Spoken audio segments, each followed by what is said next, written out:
Okay, we're ready to begin, ladies and gentlemen. Tonight's class is dedicated in the memory of Yitzchak Tzvi ben Yosef, as the Shama should have an elevation, and for Chaim Avram ben Shlomo's yahrzeit is today. Okay, we are going to be talking about Achashverosh. We all know that guy, right? We all know the story, more or less. But of course, we're going to discover some things that I am sure that no one here knows. We'll talk about some things you all know, but we're going to talk about the psychology of it and how the character of Achashverosh is actually a message for us. Thank you. Why too close? Well, my hands are it's okay. I'm okay. How the story of Achashverosh, thank you, is actually very importantly a message for us in our own development of our own character and our own behavior as Jews. Okay? So let's begin at the beginning. Today, the beginning won't be before. Today, the beginning will be the beginning of the Megillah. How does the Megillah start? Last week I started way before the Vashti's sister as a child. But Achashverosh, we talked about Achashverosh, we already said, was the son of Darius, the Mede, who took over from Belshazzar, who married Vashti to his daughter. According to another opinion, Achashverosh was actually just one of the servants in the palace who was very ruthless, very aggressive. He pushed his way through marrying Vashti. But either way, he becomes the very, very powerful king. He's married to Vashti. He is in charge of 127 countries. He's a ruler of the world. He's definitely the most powerful man alive at his time in history. That's for sure. Okay? But how does the Megillah start and get us into the Purim story and also introduce us to Achashverosh? The Megillah starts with and it was in the days of Achashverosh that he made a big party. That's basically how the story starts, right? It was in the days of Achashverosh, who ruled 127 provinces, basically the whole world. And in those days, verse number 2, Bayom him in those days, the third year of his kingdom, he makes a party. And not just a party, but a party fit for a king. And the Megillah goes into detail, tremendous detail, to describe to us the riches that he showed of his glorious kingdom, of his majesty for 180 days, etc., etc., the opulence and the tremendous grandeur of the party where everyone was able to eat and drink, 180-day party. In detail. That's a big party, by the way. Even party animals today can't do a 180-day party. I'm saying that's heavy duty. Can you imagine a 180-day party? It's like scary to imagine, right? So why would a king, a dictator, make a party for 180 days? Not like a party, okay? Make a weekend retreat. If you're really rich, make it into a week long, make it a month maybe. 180 days of partying, it's over the top. So why? Why does Achashverosh make a party to last for 180 days? Okay? No one knows? I'll give you a hint. I really gave you the answer last week. To celebrate the 70 years? Exactly. Marsha was paying attention. To celebrate 70 years from when he thought the prophecy of Yirmiyahu, that the Jewish people would be returned back to the land of Israel, and the Beis HaMikdash would be rebuilt.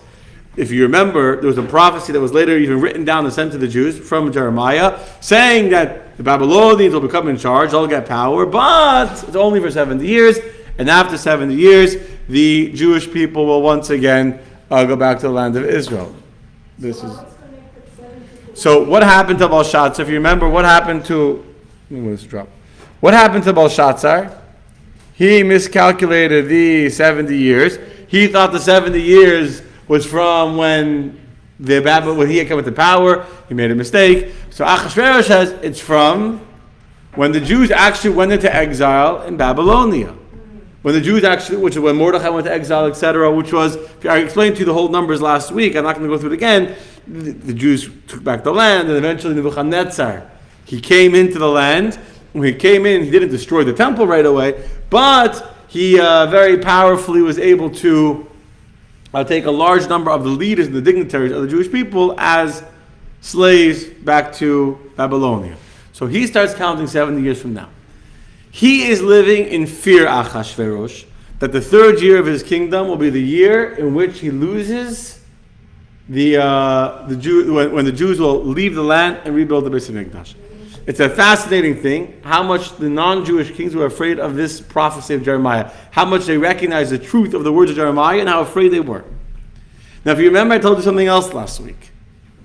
When Vashti became the queen, what was her first condition, the first thing she did as queen? Not building. She stopped the rebuilding of the Beis Hamikdash that had already been taking place by permission of Darius the Mede, the father of Achashverosh, that was already taking place. And Vashti, who was the granddaughter of Belshazzar, was so deeply hurt by the fact that Belshazzar's vision, and Nebuchadnezzar was a great-grandfather, that their work to destroy the Jewish people was being a red carpet by their kings, by the Persian king, to allow them to rebuild the temple, that it bothered her very deeply. Vashti hated the Jews with a tremendous intensity, and the first thing she did was she forced her husband, who really only came into power because of her, to stop the building of the Beis Hamikdash. So Achashverosh, actually, if you want to understand the psychology, is a very scared man. He's afraid of his wife. No man can relate to that. But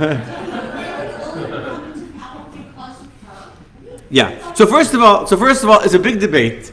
And I always thought he was a stable boy that saved Vashti's life. And it came into power because he married Vashti. How did he marry Vashti? Because when every single, I said last week, when every single person in the palace was killed, the only person that was survived the destruction of Belshazzar's kingdom was Vashti, was saved by Achashverosh, and that's why she marries him, and that's his claim to fame, that he marries the granddaughter of Belshazzar. But another, I saw last week, according to some, the Medrash or some commentaries, he was actually the young son of Darius, who had taken over from Belshazzar, who conquered Belshazzar. Either way, Vashti represented the other half of the kingdom. So Darius was the conquering country of Mede, but the Persian Empire was still, the direct lineage of that was still Vashti.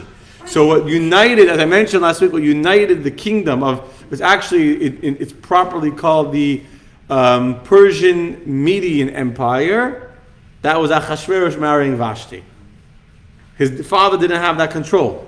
His father didn't own 127 provinces, only Achashverosh did. He was more powerful than his father. So on one hand, Achashverosh is scared of his wife. On the other, and then because he's scared of his wife, he stops the building of the Beis Hamikdash. On the other hand, Achashverosh is scared of God, or of Jeremiah, of the prophecy. So he's afraid of the fact that he stopped the building of the Beis Hamikdash, that's going to cause that in the third year of his kingdom, which is the 70th year from when the Jewish people were led into exile into Babylonia, they're going to return back to Israel. And since it's not happening with his permission, it will happen without his permission, and he will lose his kingdom. He was sure. And so he's living in this deep state of fear, afraid to let the Jews build the temple because of Vashti, afraid to celebrate, afraid that he's going to be destroyed and lose his kingdom because of the Jewish God. Not only that, it gets better. Here's something that I don't think anyone here has ever heard before. I never heard this before. Achashverosh, I love these classes, you learn such fascinating things. Achashverosh followed the custom of the time. He hired a stargazer. He wanted to know who would be the king who would succeed him after he ends his reign. Right? It was pretty calm back then. He wanted to know all these kings that stargazers to see who, to see these questions. So he asked stargazers to look into the future, to tell him who would be the next king after him, who would continue his dynasty. You know what they told him? The next king after you will be a Jew. Be a Jew. They were right. Who was the next king after Achashverosh? The son that was born to Achashverosh and Esther, who indeed is a Jew because his mother was Esther the Jew. So it happens to be a biological fact, and the fact that Darius the second, or we call him in Hebrew Daryavish, the son of Achashverosh, is the son of Esther, who is a Jew. And he allows the temple to be rebuilt. So when the stargazers tell Achashverosh that the king who will succeed you as the ruler of the Persian Empire will be a Jew, you can imagine what kind of fear he has of the Jewish people. It's fascinating. I thought Esther never consummated her marriage. Oh. First of all, not talking about Esther today. So let's leave that for maybe next week. Next week's class on Esther. And next week we can talk about Esther.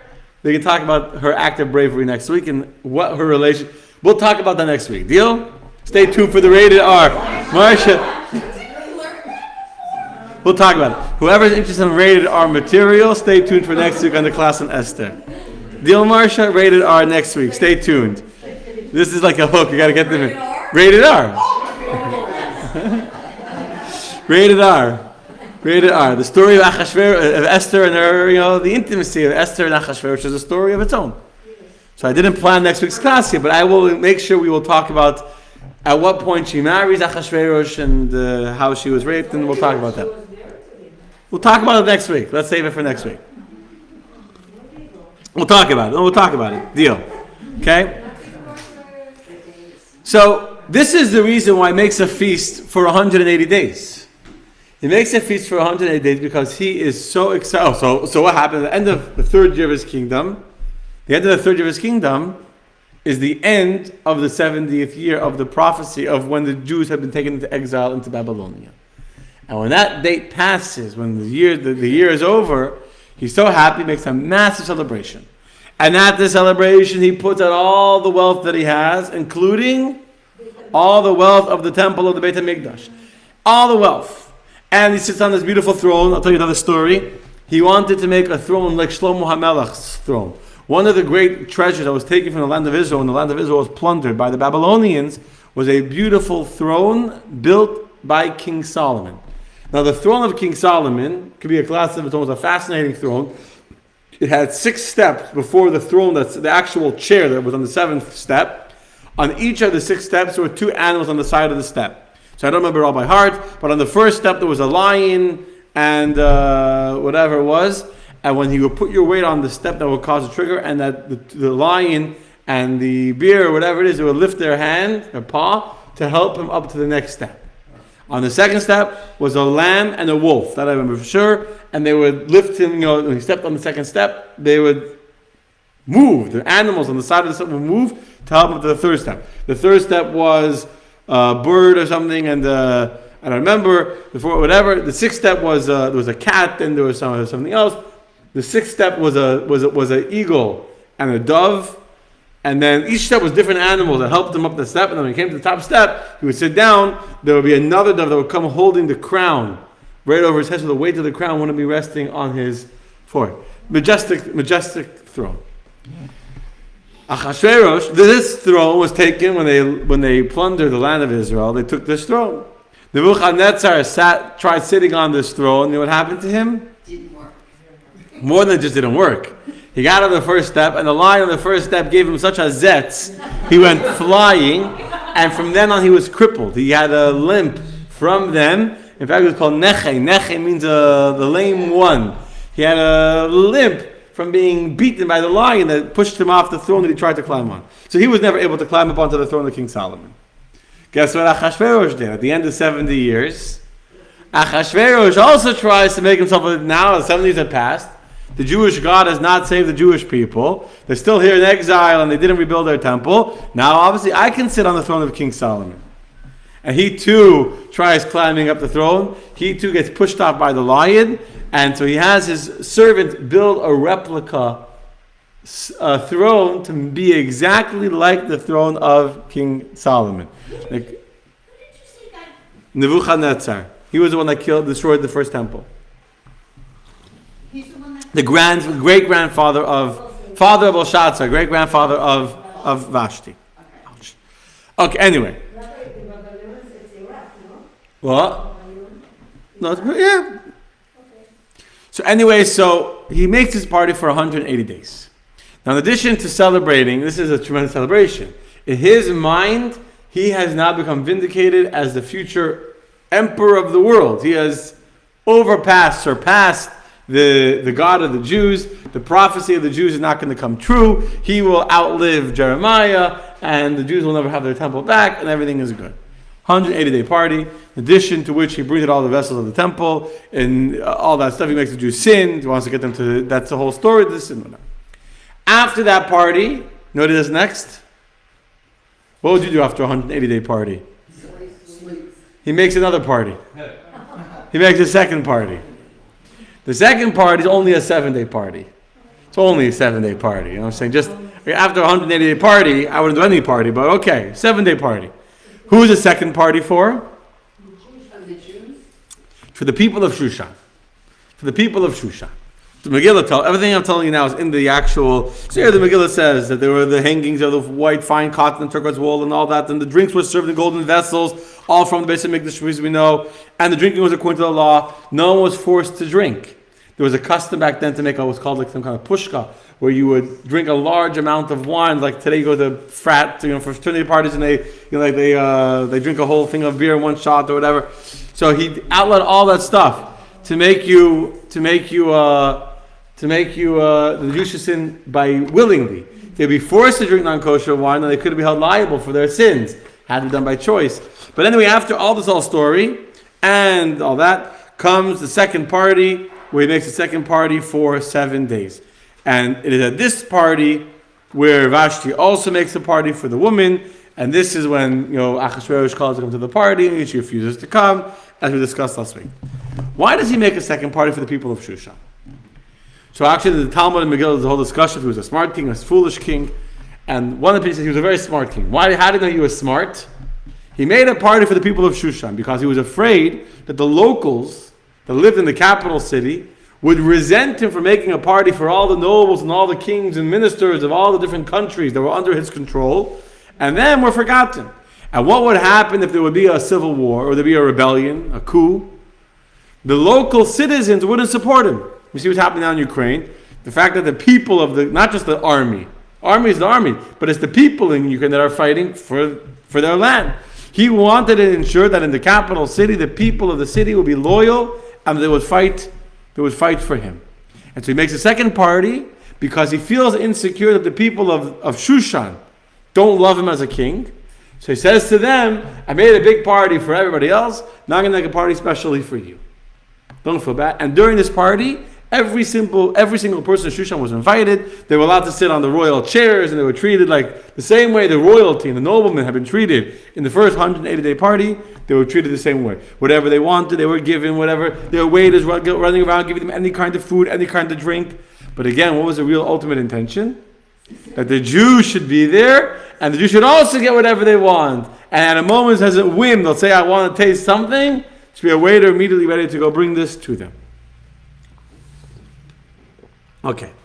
It's at this party where he's making it because he's paranoid, he's afraid that the people of Shushan don't respect him and they won't stand for him in the case of a civil war or rebellion, when he feels, I have to show that my wife is the most beautiful wife. You know what kind of argument it is when you say my wife's more beautiful than your wife? You know what kind of, it's the height of insecurity, by the way. Height of insecurity. It's like on Facebook, people, whatever. Height of insecurity. What happens when Vashti won't show up? So Haman plays on, and then it's called Memuchan. He plays on all of the insecurities of Achashverosh. He says to him, "Oh, this is not good. All the people see that she's not listening to you, etc." Right? And so what happens? He kills Vashti. He kills Vashti. You don't listen to me, I'll kill you. But you have to understand, why is he killing her? Not just because he was drunk. He was a deeply, deeply insecure person who's afraid of Vashti. His whole life, he's living in the shadow of Vashti. Vashti's a very, very strong woman. Very strong woman. We see she doesn't come to the king when she's called. She's a tough woman. She was a wicked woman too, and a very sadistic woman. But she was very tough. She came from a very royal family of tremendous lineage. Belshazzar, Nebuchadnezzar.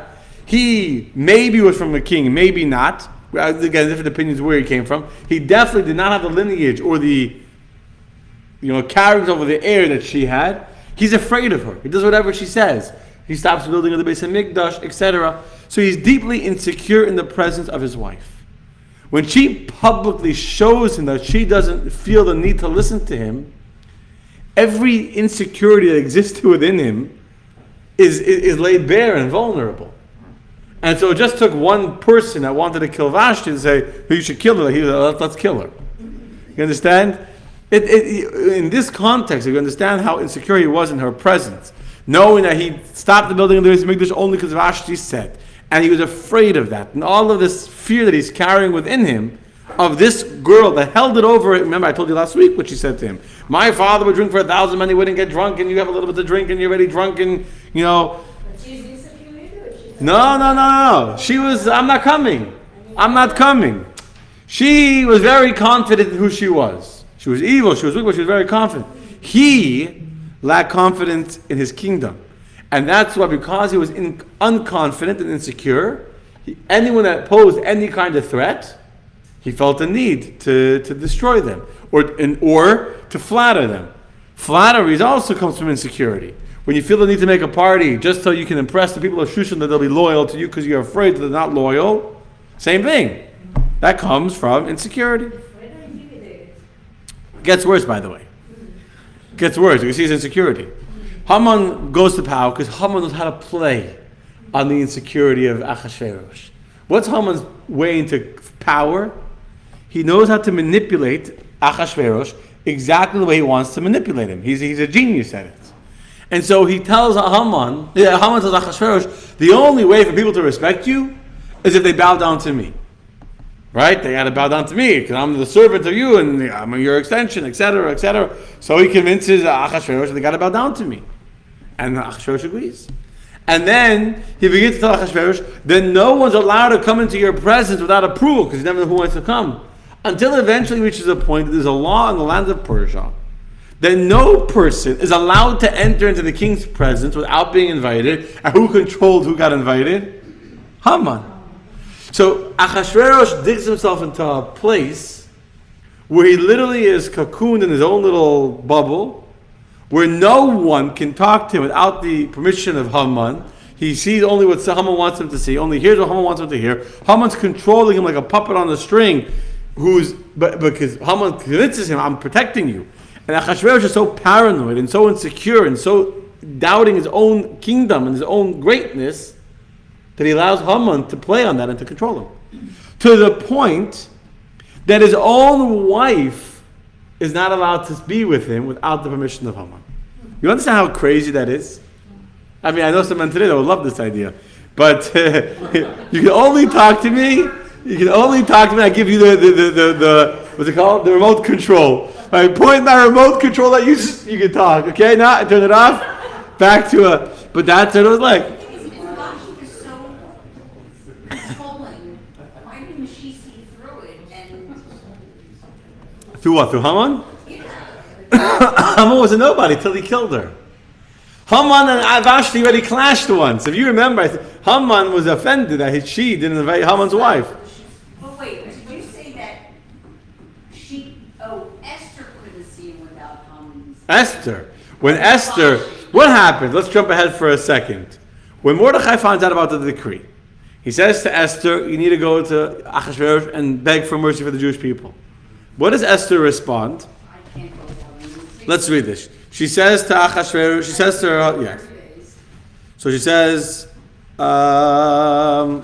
if I did, so she says to Mordechai, all the king's servants and the people of the king's provinces know that any man or woman who approaches the king in the inner court, who is not summoned, his law is one to be put to death, except for the one to whom the king shall extend the gold scepter so that he may live. Now I have not been summoned to come to the king for the past 30 days. Okay? She's afraid to come to her husband, who she hasn't seen in 30 days, at least 30 days, we don't know how long, because if she walks into the room of her husband without permission, he will kill her.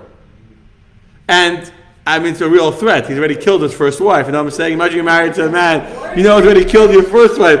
You're probably pretty afraid of the guy. I can imagine. It'd be a very, delicate relationship. So Haman is there controlling. Haman has a lot of sons who serve the king. They're all protecting Haman's all of his people that are working in the palace, all of his loyalists and his henchmen. And she's not allowed to come to see her husband. She puts up with it. I mean, she didn't have a choice. He was a king. She was a prisoner in the palace. She was a prisoner. We'll talk about Esther next week, God willing. She had no choice but to put up with it. But you have to understand the level of insecurity and paranoia we're talking about. It's not normal. It's not just to say someone's insecure. It was just regular insecurity that only got increased with the power he had, and with Haman playing on that insecurity and manipulating it for his own benefit. But if you want to understand Achashverosh, you have to understand that at his root, he is a deeply paranoid, insecure human being who doesn't believe he is worthy of the throne, who feels he only got it because he took it from Vashti, who's afraid of the Jewish prophets, who's afraid of them rebuilding the temple, and who's afraid to do anything. He needs therapy, yeah? He seems more like a stable boy than the king. Correct. And that's what I had always learned, was that he was a stable boy that just saved Vashti's life, and that's how he ended up marrying Vashti, and he became the king. Correct. Okay. So now, in this context, we can understand the part of the story when Haman comes to Achashverosh, and he says to Achashverosh, I want to kill the Jews. Right? Let's understand the story. What exactly does Haman say to Achashverosh? So Haman comes to Achashverosh. Now, it says that Haman has tried several times before to convince Achashverosh to kill the Jews, and no go. He wasn't interested. By the way, good evening to everyone that's watching. Good evening, Faith and Andrea and Gail. I'm glad you're all watching. So, no go, right? So Haman comes to Achashverosh, and he says to him, my king, there's one nation. He says to him, there's one nation in your kingdom who is different than everybody else. They're scattered abroad and dispersed among the people in all the provinces of your realm. Their laws are different from every other people's, and they do not observe the king's laws. Therefore, it is not befitting the king to tolerate them. If it pleases the king, let it be recorded that they be destroyed, and I will pay 10,000 silver talents into the hands of those who perform the duties for deposit in the king's treasuries. Okay? This is the argument that Haman is making to Achashverosh. There's one nation, and they're different than you. They're different than you. That's the whole argument. And then comes the money. But you're going to see that the money means nothing to Achashverosh, because Achashverosh responds and says, here's my ring to do as you wish, and the money, you can keep it. I don't want the money. I'm happy for you to go get rid of the Jews. The Talmud gives an example of like two people. One person had a field with a big mound of dirt in their field. Like, how do I get rid of this mound of dirt in my field? It's in the way, it's blocking, I can't plow this dirt, a big mound of dirt. The next door neighbor has a big pit, a ditch in his field. Like, how can I fill my ditch? So one day the guy with the ditch sees an extra mound of dirt in the other guy's field. So he goes and says, can I buy your dirt off of you? I need some dirt to fill my ditch. He says, buy it off me, please. Be my guest and take it. I want to get rid of it. So same thing is that Haman said, I'll pay you to kill the Jews. And Achashverosh says, pay me. I want you to kill them. I'm just afraid of them. So if you understand this, Achashverosh is afraid of the Jews. Achashverosh wants to kill the Jews. Why? What's the word, what's the argument that finally triggers Achashverosh that he overcomes his fear to allow, now he won't do it, but to allow Haman to do to the Jews as he wants? The word that there's one nation who is different than you. Haman tells him they don't follow your laws. They won't drink wine that you touch. Haman says to him that by Jewish law, if a Jew has a glass of wine and a fly falls into the wine, you take out the fly, you can drink the wine. The wine is still kosher. But if a non-Jew takes the wine, it's not kosher anymore. They're different than you. They despise you, etc., etc. And these are the kind of words that feed into insecurity. So when you're insecure, it's exactly what anti-Semitism begins with. When you're insecure and you doubt your own self-worth, and then you're told someone is different than you and they don't trust, that's it. That's like fuel on the fire. Here's my ring, Haman. Go and kill the people. Do to them as you wish, but I don't know about it. Achashverosh is still afraid to be involved. If Achashverosh hated the Jews, he should have done it himself. He was afraid to. Haman, you're going to do it? I give you permission. You're taking spiritual responsibility. Here's my ring. You do to them as you want. Okay? The reason why Achashverosh allowed for the destruction of the Jews is not because of money. It's because of an insecurity that the Jews aroused within him by their being different than him. So what happens next? What happens next? What? No. What happens next? Mordechai finds out about the decree. How does he find out about the decree? Eliyahu Navi comes and tells him because the decree was sealed. It was a secret. It's another story. He finds out about the decree. Elijah gave him the decree.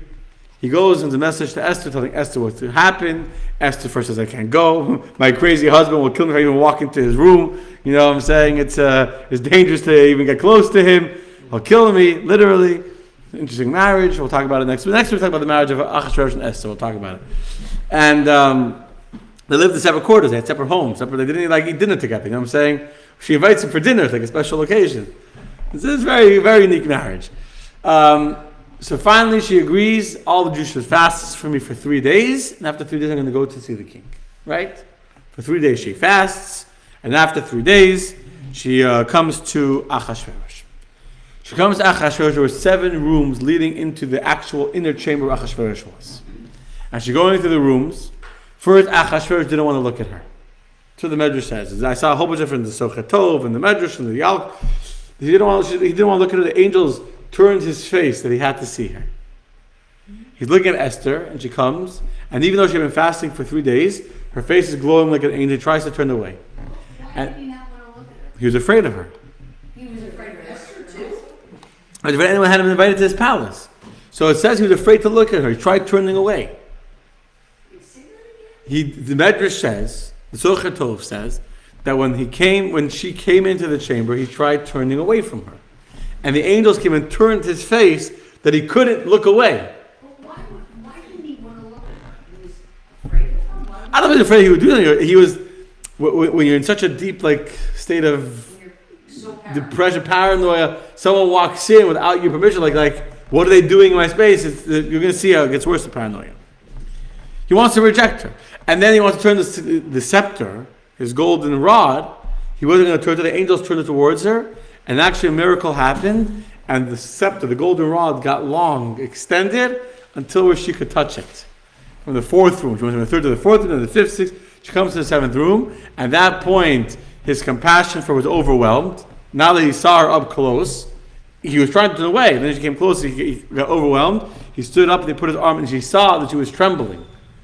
She was trembling. She was afraid. Should we kill? She was davening. Because by the third or fourth chamber, when she was going closer, and she could see that he was angry. His face was angry, and he says that he was screaming out to the angels, like, "Whoa! Like I can't turn my face away." He didn't want to look at her, and he was angry. And she saw that he was angry, and she davened to Hashem at that chamber. That whatever the verse to him, she said was, "Stay with me, my time of need. Stay close with me, because I'm going into danger." And by the time she came close, he turned from anger to love, his compassion, and he sees that she's trembling because she has seen that his face was angry. And so he stands up from the chair and he puts his arm around her. And he says, "Esther, my beautiful bride, don't be afraid. I won't hurt you. You're my queen. Anything you ask for, up to half to the kingdom, I will give you." I love it. Here's a dictator. Anything you want, I'll give you up to half to the kingdom. You know what I'm saying? I guess if you're that kind of husband, that you just turn your wife on the remote control, you can tell her half the kingdom and she'll be happy. You know what I'm saying?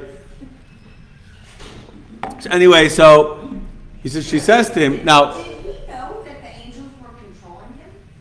I guess he felt. I don't know if he was consciously aware, but he felt something pushing him because he got angry. And then his scepter turned towards her, so he couldn't hold back, and so then he had to pretend at least he felt aroused to be kind to her. Who was in the room when Esther walked in?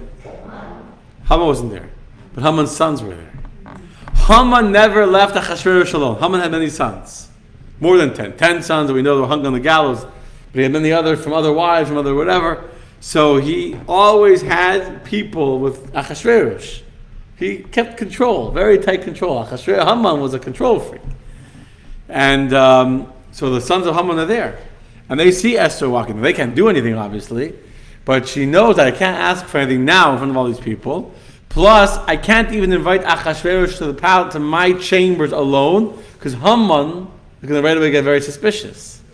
So therefore, she has no choice but to invite Achashverosh and Haman to the feast, which makes her very worried. It makes Haman at ease, so he won't try and stop and kill her or stop Achashverosh from coming to her party. But how is she supposed to ask Achashverosh for the Jewish people in the presence of Haman? I just thought about it. And when he thinks that Haman is trying to seduce his wife, and is so insecure and crazy. Yeah, you're going to see. Oh my God. Well, wait, I'm going to tell you right now. But you have to understand, again, this is, to me, it's fascinating, the whole psychology here. She's standing in front of Haman's son, she's petrified for her life. And he looked at her. He said, what do you want? She's not allowed to speak to her husband. You understand? Like, she's afraid to even communicate. She's afraid to even ask her husband to be with her in private. Can you imagine what kind of intimacy they have? She's afraid to ask him, let me have a private conversation with you. Your wife will be like, I want to speak to her, she gets upset or something. She pulls you into the room. Yeah, I need to talk to you for a minute. Uh-oh, I'm in trouble now. What happened? Quick. Right? I think the house is burned down. What? Yeah, the man's a leader. I agree, yes. He told my wife calls me to the room to tell me something. Yeah. What's going on? So the point is, she can't even talk to him in private. She knows that if I'm going to invite him to a private meal, or ask the guards to go out for a second talk to him, something will happen to her. That's a paranoia. So it's partly Haman, but it's probably also the paranoia of her husband. He's afraid to be alone with anybody.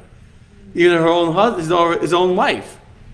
So she has no choice but to invite Haman to the meal. But she's still afraid. And so the meal comes, and Haman comes to the meal feeling like $1 million. Achashverosh comes to the meal insecure, and she is praying to Hashem, she's fasting, and she knows that this is not the right thing. She doesn't feel that Hashem is with her yet. Hashem is with her. I mean, she survived going to see her husband. So scary. She went to see her husband, she survived. But she doesn't feel that it's time that I see that Hashem is with me, that I'm going to have a miracle happen. So because of that, she says, I want you both to come back again tomorrow night for another meal. Tomorrow. Then I will tell you what it is that's bothering me. Now Achashverosh is not an idiot. He can see that something is bothering his wife. He can see that. That's obvious. I guess the fact that she even spoke to him, I guess, means that something is up, right? But she won't say anything. So he has no choice but to wait till tomorrow night. And then we come to when the whole story changes. It's chapter 6 of the Megillah. Comes the word Valaylahu on that night, and when we read the Megillah, we raise our voices because that's when all the miracles started to take place. On that night, the king's slumber was disturbed. He couldn't sleep. Why couldn't the paranoid man sleep? Because he's paranoid. Right? He's paranoid. Many things happened to him that night. He can't sleep. He's imagining, why did Esther invite Haman to a meal with me? He's right. When you're insecure, the more insecure you are, the more you overanalyze things, and the more if you're secure, whatever happened, it happened. It's fine. When you're insecure, you analyze and you think. So he goes home, and instead of thinking that was a nice meal, I had a good time, it's like good food. Instead, he's worried. Why is she inviting Haman? He knows that Haman and Esther are not best friends. There must be a secret plan here. There must be a conspiracy. Haman and Esther must be planning to kill me. That's the logical conclusion for an insecure, paranoid man of having dinner with two people. They must be out to kill me and get married to each other and kill me. What else would you assume was why we had 3 people went to dinner together, right? Must be the reason they invited me. They can kill me so they can become... And so now he can't sleep because he's convinced that he's just discovered this really evil plot with Haman and Esther in cahoots to kill him. What's he going to do about it? Who's he going to confide? Everyone is Haman, or the Haman's, what's he going to do about it? So he can't sleep. He's tossing and turning, thinking about the fact that Haman and Esther are conspiring to kill him. He's helpless in his own palace. Finally, after tossing and turning, he calls in Shamshi. Shamshi was one of his servants, who, yes, he was one of Haman's sons. He was the guard at night. As I told you, there was never a minute of the day that Haman didn't have one of his sons tending to Achashverosh. Achashverosh under 24-hour surveillance. So he calls in his personal assistant, attendant at the time, the son of Haman, Shamshi, says, read for me from the book of Chronicles. Read me a bedtime story. Yeah, it's a king. Read me a bedtime story. My daughter Menucha wants a bedtime story. Achashverosh wanted a bedtime story. So Shamshi opens up the book of Chronicles, and guess what page it turns to? The story when Mordechai saves the life of King Achashverosh from the plot of Bigsan and Seresh. If you don't know the story in 30 seconds, Bigsan and Seresh were 2 ministers of the king who didn't like Achashverosh. So going back years before, it's in the Megillah, at the end of the chapter, the first chapter, and they had a plan to assassinate the king. They were going to put poison to the water, and Mordechai overheard them talking in Tarshish. Mordechai spoke that language. They didn't know that Mordechai spoke Tarshish. So when he heard them talking, he overheard their plan, how they're going to kill the king. Mordechai told Esther, who told the king. As the king found out, Bigsan and Seresh were killed. And what happened to reward Mordechai? Nothing. Mordechai wasn't rewarded. So Bigsan, and then he opens up the book of Chronicles. I forgot one thing. As he's wondering, when Achashverosh was tossing and turning, thinking that Haman and Esther are plotting to kill him, he's wondering to himself, who can I confide in? You're insecure. When you're insecure, you don't trust anybody, right? I don't have anybody in the world that I can trust, that I can speak to for advice. If Haman is trying to kill me, can't speak to Haman about it. Oh, Haman, are you trying to kill me, right? So, what should I do? So, in this state of insecurity, where you think that there's no one that he can trust, and no one that will stand up for him and defend him, he tells Shamshi to read to him the book of Chronicles. Shamshi opens up the book. I'm not reading this story. Let me find a different story. Turns to a different page. Comes along the angel Gabriel, and the angel turns the book back to the page of Bigsan and Seresh. And he keeps on trying to turn the pages, and every time he turns the pages, the angel comes and puts it back to the page of Mordechai saving the life of the king from Bigsan and Seresh. So eventually the king starts getting impatient. What's the matter? Read the story on the page that you saw. Why are you turning the pages? If you ever try to menucha, skipping a page in the book, and she sees you skip a page, you're in trouble. It busted, right? So the king's getting nervous. Why are you skipping pages in the book? And then either Shamshi read it, the Medrash says that the book itself, the angel, began another book where the angel started to read out loud from in the book as if the book was reading, and begins to read the story of how Mordechai saves the life of the king from Bigsan and Seresh. So what does this do to the king? Imagine you're insecure Achashverosh. And now you're reading about what? And you're afraid that Haman and Esther are trying to kill you. And so what are you reading about? Bigsan and Seresh trying to kill you. That's very reassuring for an insecure, paranoid, insomniac. That's a great way of, So now he becomes even more afraid. Because he begins to think that instead of me earning he asks what was done to reward Mordechai. So the angel that's reading the book says nothing was done to reward Mordechai. You should reward him for his loyalty for saving your life. Did they know it was an angel reading? No. I just saw it tonight. It was the first time I saw it was the angel read it. I always thought the Shamshi read it. Either Shamshi read it. I saw a mention that actually the Shamshi couldn't talk because he didn't want to read it. So the angel started to read as if maybe as if he was Shamshi. The king didn't know the difference maybe. So maybe Shamshi was like, the book's talking. And the king's listening to the story. He doesn't know who's reading it. He's lying in bed. Enjoying his bedtime story.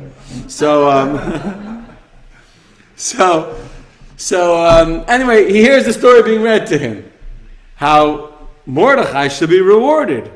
And now when you're insecure, you also have a lot of self-doubt. Part of, it goes in the same package of insecurity. As an extra bonus, you get self-doubt and, of what you did wrong in your life. So he starts to doubt himself, says, I made a big mistake by not rewarding Mordechai publicly. Because I would have earned his loyalty. Instead, people know that Mordechai saved my life. And what did he get for saving my life? Nothing. So now if people know that Haman and Esther are trying to kill me, why would they risk their lives to come and tell me there's no reward? I need to publicly reward Mordechai in order to make sure people know that I reward people that save my life, because it's like normal occurrence in his paranoid mind. So I need to make sure that people know that I will reward them for saving my life. So if anyone knows about the plot of Haman and Esther, they'll come and help me save my life so I can reward them. So now he knows this is urgent. I better find a way to reward Mordechai for saving my life. And with that story, Haman falls asleep. Haman falls asleep. You know what happens in his sleep? He has a nightmare. Yeah, he has a dream. And in his nightmare, Haman is standing over his bed with a sword in his hand. And Haman is taking off the clothing. He's undressing Achashverosh with a sword in his hand, taking off his crown from his head and putting it on his own head with a sword in his hand. And he screams that Achashverosh thinks that Haman is coming to kill him, taking the throne. And in the dream, he sees Haman with a sword ready to kill him, taking his crown and putting it on his head. He wakes up in a sweat from a nightmare. And he hears voices outside in the hallway, in the courtyard. And he quickly calls Shamshi. Shamshi, who just came? Who's in the courtyard? You know who had come? Vayavai Haman. One of the most beautiful words. It's just the word. And Haman came with the truck. The melody is like, that was the night that Haman came home from the party. And he saw Mordechai standing outside. And Mordechai refuses to bow down. Right? We all know why to bow down. Mordechai refused to bow down to Haman, and that's why Haman wanted to kill the Jews. Haman comes out of this party with just him and Esther. See, unlike Achashverosh who left the party, paranoid and afraid, why to have dinner with just two other people? They must want to kill me. Haman walks out of the party, because he's an egomaniac, feeling even more, his ego is even more inflated. Look at me. Just me, the king and the queen. I'm on the top of the world. He walks up holding $1 million, and then what does he see? Mordechai standing straight like a stick, refusing to bow down. He's so angry. He comes home to his wife Zeresh. He says, Zeresh, we need to kill Mordechai now. Can't wait till the 13th of Adar next year when all the Jews are killed. So she tells him, they're trying to decide how should they kill Mordechai. To throw him into fire, we can't do that.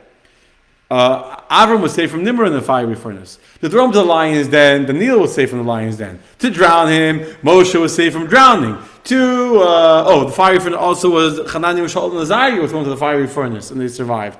Each way of trying to kill him, their God will save them. Till Zeresh says, hang him. No Jew has ever been saved from hanging before. Hang him. Says, excellent idea. That's safe. So we're going to build gallows. That night he builds gallows. And he's so desperate to kill Mordechai, he can't even wait until the morning to go and ask the king for permission to kill Mordechai.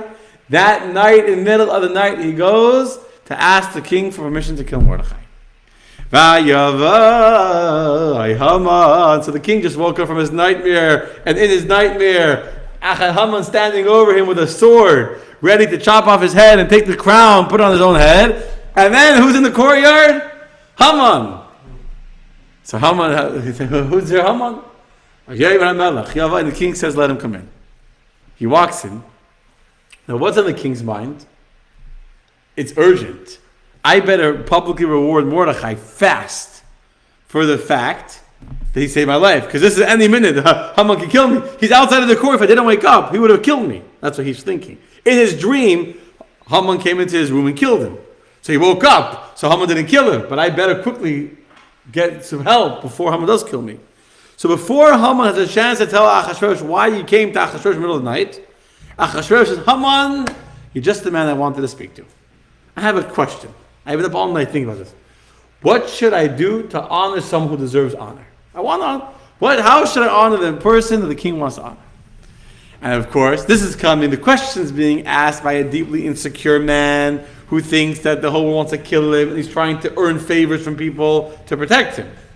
But the question is being heard by a deeply egotistical man who's convinced that he's the greatest human being alive in the world, who thinks that the whole world revolves around him. So he thinks, since he's a sociopath, the whole world's about him, says, who is the king talking about? Who would the king want to honor? Me!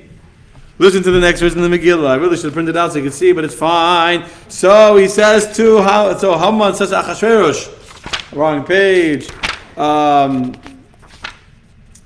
So that night he comes in. So Haman says in his heart, who would the king want to honor more than me? So Haman says to the king, for the man whom the king desires to honor, have them bring royal attire that the king has worn, and the horse upon which the king has ridden, with a royal crown placed upon his head. Then let the attire and the horse be given over into the hands of one of the king's most noble officials. Let them dress the man whom the king desires to honor. Have him ride on the horse through the city square, and let them proclaim before him, this is what shall be done for the man whom the king desires to honor. Did you pay attention to everything he asks for? You paid attention to everything he asked for? He asked, listen, I'll repeat it. He asked for the clothing of the king, and the horse of the king, and the crown of the king on his head, and that he should then be dressed in the clothing by another very important nobleman of the palace, and then be taken through the past streets, declaring, so shall be done. Can you imagine asking the king for the crown after the king just had a dream in which Haman was taking the crown off of his head and putting it on his own head? There's no way you can more ascertain in this insecure man's mind that Haman wants to kill you. Now Haman's saying to him, give me the crown so I can put it on somebody else's head. The fact that Haman even asks for the crown shows you what an egomaniac Haman is. You would never ask the king for your crown. It's craziness. Yeah. Did Whatever is Achashverosh, Achashverosh. did he think Yeah. So he thought, so he knew that, he thought he was going to be honoring him.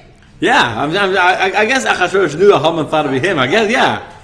He didn't say what to do on the Mordechai. He deliberately put the question in a vague way. What should I do to honor the man whom the king wishes to honor? So Haman was sure that the man that the king wishes to honor is number one himself, right here in all of his glory. So he asks the king, it's explicit in the text of the Megillah.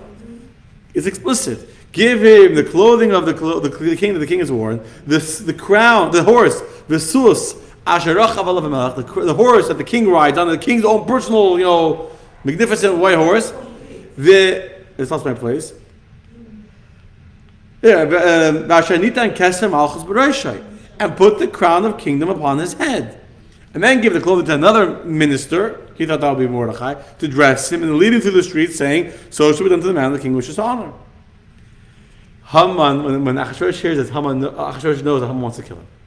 He knows.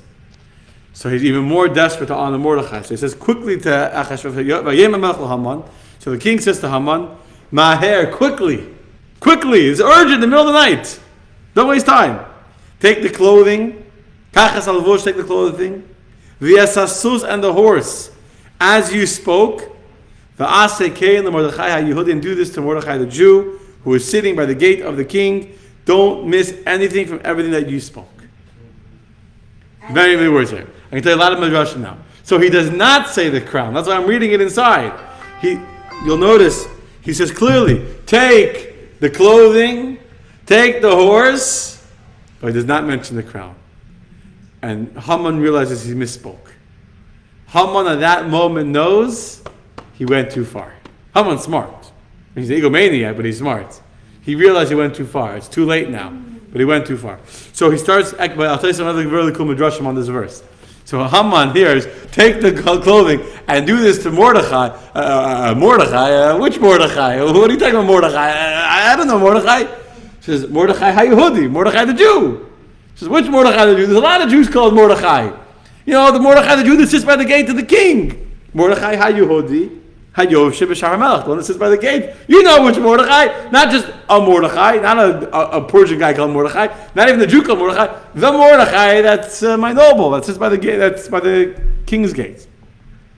So Haman says, I can't do that, king. I hate him. I hate him with all my guts. I would rather give him the 10,000 silver coins that I offered to give you to kill the Jews. I would rather give him that 10,000 silver coins than have to give him honor. So Achashverosh says, good idea, do that too. That's what the next words are. Don't miss anything you said. You want to give him money? Give him 10,000 silver coins that I gave back to you. That's 10,000 coins I wanted to give to Mordechai. So Haman realized, I better shut up really quickly because this is not going to work. So Haman, who normally never would have agreed to it, he would have found a way to smooth talk this out, talk the king out of this, realizes he went too far and he better shut up and just accept his losses, you know what I'm saying? Because he's making it worse. He says, don't miss anything that you said. Says the Medrash, give him 10,000 silver coins too while you're at it. So what happens? You know the story, but I love the story. It's a great story, right? So he comes to Mordechai. Mordechai is fasting after 3 days. He's sitting in sackcloth. He's learning with the Jewish children Torah. Haman says, okay, I got to dress you. I got to wash you and you're dirty. You're fasting for 3 days. You're sitting in sackcloth. I need to bathe you and give you a haircut. So all the haircut places are closed. So Haman himself has to give him the haircut. It's a whole long story. We're getting late on time already. The point is, he takes Haman. I still have more to go. So the point is, he eventually climbs up. He's too weak to climb up on the horse. So he says, how should I get up? He says, I got you a chair. He says, the king's waiting. Bend over so I can climb up on you. So Haman has no choice but to bow down, to bend down. So Mordechai can climb on top of Haman to get onto the horse. As he climbs to get to the horse, he gives a kick in the rear end of Haman. So Haman says, doesn't it say in your Torah, "Ben fol evecha al tismach," that in the downfall of your enemies you should not rejoice? It's bad enough that I'm falling down. You got to rejoice on me and kick me in the rear end. He quotes a Torah verse. He's a scholar, Haman. So Mordechai answers with a different verse. So that's regarding a Jew that you shouldn't rejoice in his downfall. But regarding a non-Jew like you that wants to kill the Jews, it says that you shall tread on their high places. So I'm treading on your high places. I'm walking on top of you. Anyway, so he gets to the top of the horse, and they lead him through the city. And during the procession, the daughter of Haman sees one of the noblemen leading someone else on the king's horse with the king's clothing. She's convinced that it's Mordechai leading Haman, because that's what she thought too. So she throws a basket of human refuse. They didn't have flushable toilets like them. They had potties in their house, buckets that had to be empty. So she took the feces and all that, and she threw it out the window onto the head of the person leading the horse. Anyway, the guy leading the horse gets a full bucket of stuff dumped on his head, and of course he looks up to see who in the world dumped that on his head, and he looks up, and she sees she just got her daughter, her father. She got it all wrong, and she just publicly humiliated her father. And she's so afraid of what her father will do to her when he comes home, she jumps out of the window, commits suicide right then and there. So he not only gets publicly humiliated, he watches his daughter commit suicide in front of him. The day is going to get worse, don't worry. I mean, it's going to... By the time the day's over, he'll be dead. But I'm saying, once he's down, he's down. When he comes home, Zeresh tells him that it's too late, Haman. Once you start to fall in front of the Jews, there's no turning back now. He gets taken to the second feast. Still dirty, still... The king's waiting, right? The servants are waiting to take him to the second feast. After a whole day of leading Haman around, Mordechai around on the horse, Esther now knows that Hashem is going to take care of her. She has seen a clear sign that Hashem is with them. But the fact that Haman led Mordechai on the horse, that was the sign she was waiting for from Hashem. That Hashem has answered the prayers and the Jews are going to be saved. She can tell the king who she is, reveal her identity to Achashverosh as a Jewish girl. Haman is brought to the party covered in garbage, yeah. I'm surprised she didn't get it from the scepter going. She still felt not yet. She still felt the miracle happened that night. Balayla Ahu, when it says that the sleep of the king was disturbed, so they were told in the Talmud that the sleep of the king of all kings was also disturbed. It doesn't say on that night Achashverosh's sleep was disturbed. It's Balayla Ahu, Nadadashnas Hamelech. The sleep of the king was disturbed. And we know, there's an idea, whenever the Megillah says Achashverosh or King Achashverosh, Achashverosh, whenever it says the king, without a name, is referring to the king of all kings, to God. So the king of all kings, God, couldn't sleep. His children are in suffering and crying out to him. Hashem says, time for me to save them. That's when the whole celebration of Purim, and this is not, we're overtime already, but the whole celebration of Purim of the Vinahapechu, the transformation, is that in one moment, things can turn around. Go from one side to the exact opposite side. That happened that night. That night was actually the second night of Pesach, or the first night of Pesach. That night was the first night of Pesach, the night of guarding for the Jewish people, which is the first feast between Esther, Haman, and Achashverosh happened on the first night of Pesach. Yes, and the second feast that we're going to talk about right now is the second night of Pesach. In fact, we have a custom that at our second Seder to mention the miracle of Esther and Achashverosh. So did she serve matzah? No, they fasted. They fasted the first Seder they fasted. They didn't eat matzah, they were fasting. Erev Pesach, well, they ate that night because they ate the matzah, but they fasted. Anyway, let's continue the story. So they come to the feast, right? And now Achashverosh has seen clearly, as far as he's concerned, that Haman wants to kill him. He had the dream where he came to take off his crown, and then he said, I want to wear your crown. He's convinced. So now he comes to the second party, so he's still very, very deeply troubled, Achashverosh. You have to remember the state of mind he's in. We got distracted with Haman, but let's not forget that we're talking about Achashverosh tonight. So Achashverosh is deeply disturbed coming to this private party, just Achashverosh, with the queen and with Haman. Who knows what to do to him? So he says to Esther, my beautiful wife, don't feel like you need to kill me. Don't feel like you need to kill. Whatever you want is yours. To have the kingdom, it's yours. So your life will be good even if you don't kill me. So she says to him, let me just lower the volume. So she says to him, she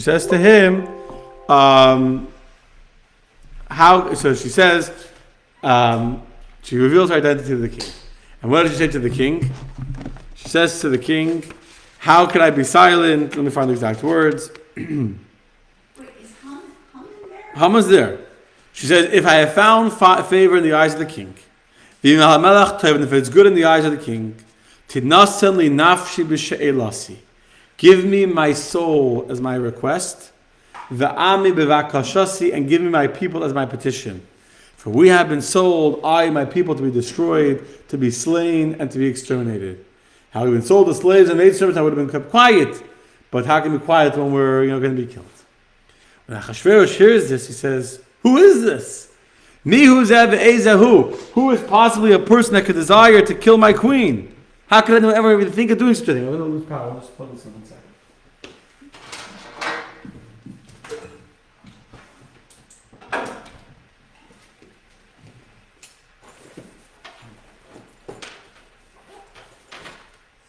One second. You can't stand the suspense. The suspense, huh? Let's get a little plug here. This is all we need. Okay, now I know we won't be dead enough. So, she says, how can I be quiet?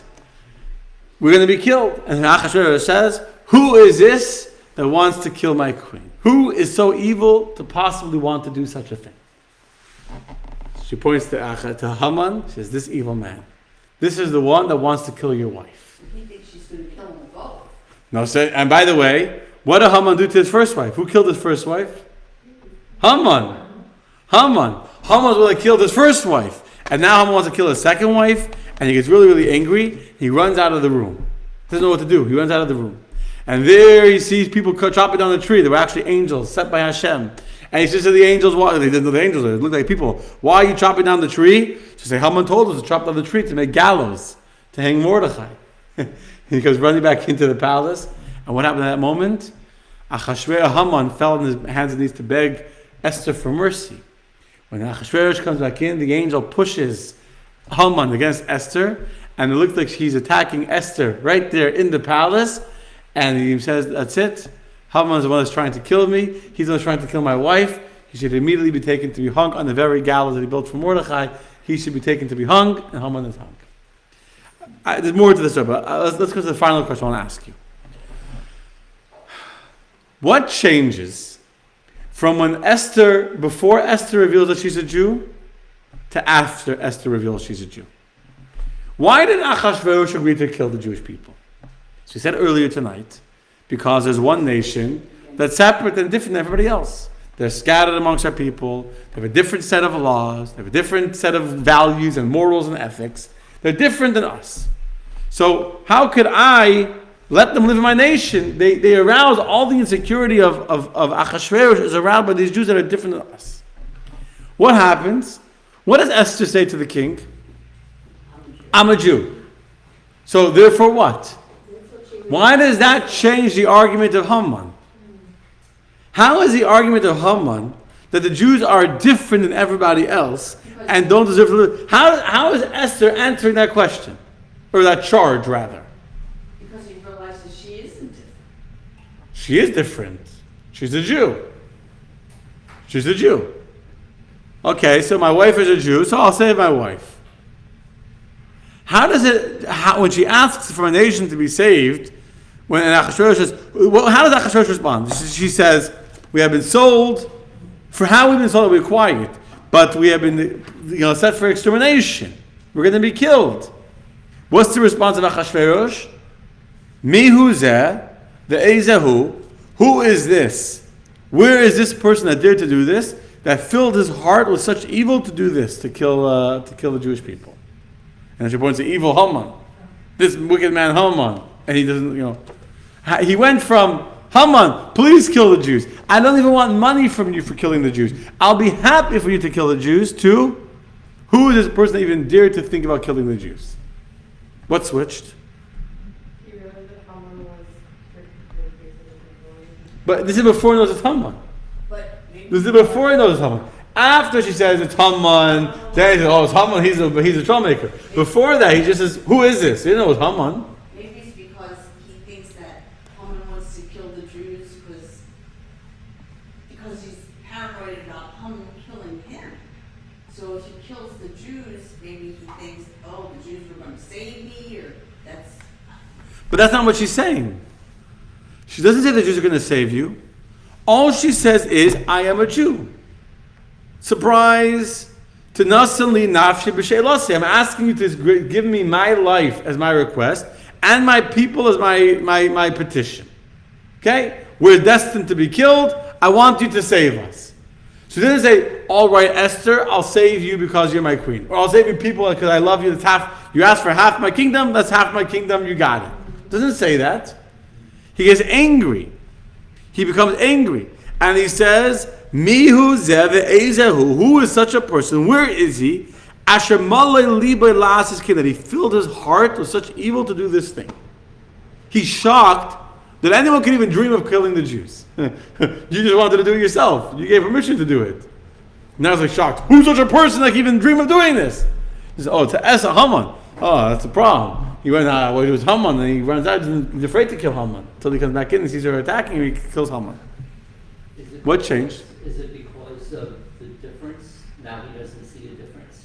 Now they didn't see a difference. She's still different. Esther is the most beautiful woman, not only the most beautiful. Is Esther the same like every other Persian woman? No, she's different. She's better. She has values and morals. She's the queen. He saw every girl. He chose Esther of every other girl in the kingdom. He chose her because of her beauty, of her grace, of her. She wasn't physically beauty. She wasn't necessarily physically beautiful. She just had a natural chen, a grace to her, a kindness to her. So Achashverosh doesn't think that his wife is typical or regular like everybody else. He knows that his wife is special. But now he discovers that why is Esther who Esther is? Because she's Jewish. Not despite the fact that I'm Jewish, I'm also your queen, so save me, even though I'm Jewish. Like every anti-Semite will tell you, I hate the Jews. Yeah, but my doctor, he's a really good doctor. Yeah, he's an exception to the rule. He's also a Jew, but despite being a Jew, he's still a good doctor. Right? And my accountant, I always say the joke, the difference between a Jew and anti-Semite. Anti-Semites hate the Jews, but they love their Jewish neighbors. Right? They ask anti-Semite, I hate the Jews. Oh, my accountant, yeah, Mr. Goldstein, he's a great guy, he's a good accountant. And I ask a Jew about the Jews, I love the Jews. What about your next door neighbor, Mr. Goldstein? Oh, Mr. Goldstein, he's a scumbag. He's a lowlife. That guy, I can't stand him. That Jew, he's terrible. But the Jews, I love the Jews. I just can't stand that Jew or that Jew, but I love the Jews. And the anti-Semites, I hate the Jews, but this Jew I like and that Jew I like. So they think that a lot of the anti-Semites like individual Jews. They think despite the fact that they're Jews, they overcome their handicap, so to say, and they manage to be good people despite being born Jewish. Esther is revealing her identity, meaning Esther is not insecure in who she is. Esther is saying to the king with full security and full confidence in being a Jewish woman, she says, I am a Jew, and I'm secure in it. And if I'll die for it, I'll die for it. I don't care to die. I would rather die as a Jew than be able to live as your queen in secret without revealing my identity. I am who I am because I'm a Jew. And because I'm so confident in my Jewishness, I'm so proud of my Jewishness, therefore I'm telling you that there's a decree against us. And if you want to kill me, you can kill me. I'm asking you not to. But the point is that at that moment, all of the insecurity of Achashverosh is exposed. And here he is faced with someone who is so secure in who they really are, that they're willing to die for it. She didn't have to say, I'm a Jew. She could have kept her identity secret and she would have lived. No one knew she was Jewish. And yet, here at this moment, Achashverosh understands that the whole argument that the Jews are different, that deserve to die, is the exact opposite. Because they are who they are. That's why they are who they are. Because Esther is Jewish, that's why she is who she is. Very, very powerful message for us. Very powerful message. There are so many Jews who are insecure of their Jewishness. They're insecure. And they think that if I'll hide my Jewishness just a little bit better, and I'll act a little bit more not Jewish, like another great joke of this Jew that wants to become part of this very, very elite country club, this golf country club, but they don't allow Jews in. So he fills out the application, and when they ask, what's your name? Joe Smith the third or something, whatever, and they ask, what's your religion? So he writes, Goyish. My religion, Goyish. Like, you just act a little bit more like, Jackie Mason always says that. You know who the Jews are in the audience. The Gentiles, they love the show. The Jews, a little too Jewish for me, right? So there are many Jews, and they think that they're doing Judaism a favor. How are they doing Judaism a favor? By hiding their Judaism.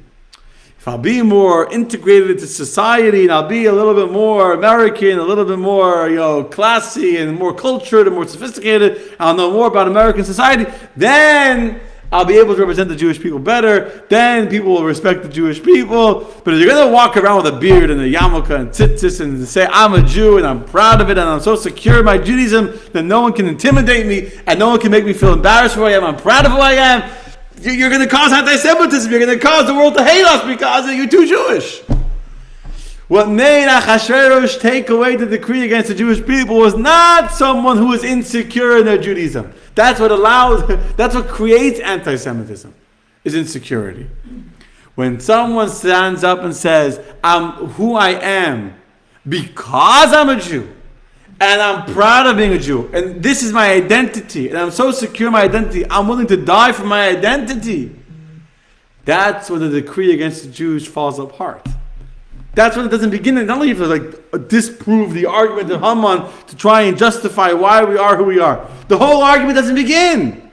Once you are secure in yourself, once you're walking around with a tremendous internal security, all the insecurity of the haters falls away.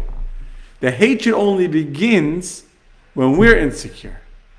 When we're insecure, that allows the insecure anti-Semites to hate us. The message of Esther, it's really a story of Achashverosh, but Esther changes the whole story. At the moment that Esther walks in and says with absolute confidence and security, I am a Jew. I am who I am because I'm a Jew. At that moment, all the insecurities of Achashverosh is gone. That moment, he says, how could anyone even dare to think of wanting to kill the Jews?